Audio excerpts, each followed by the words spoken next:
BNP. আমাদের মাঝে আরো উপস্থিত আছেন আকবর আলী ভাই, সাবেক চেয়ারম্যান, সম্মানিত সদস্য, আহ্বায়ক কমিটি, দৌলতপুর বিএনপি। আমাদের মাঝে আরো উপস্থিত আছেন মোস্তাফিজুর রহমান লাবলু ভাই, সদস্য সচিব, দৌলতপুর ইউনিয়ন বিএনপি। আরো আমাদের মাঝে উপস্থিত আছেন শের আলী ভাই, আহ্বায়ক, দৌলতপুর ইউনিয়ন বিএনপি।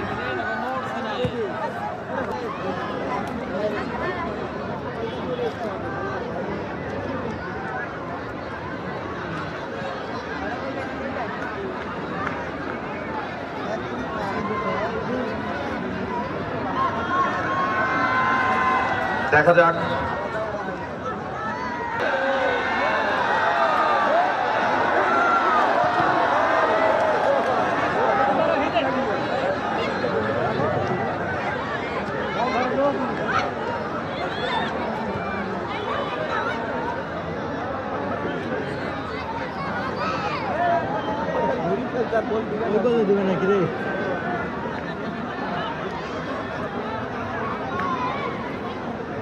আমাদের মাঝে আরো উপস্থিত আছেন গোলাম মোস্তফা, দৌলতপুর ইউনিয়ন, সাবেক সাংগঠনিক সম্পাদক, দৌলতপুর থানা বিএনপি।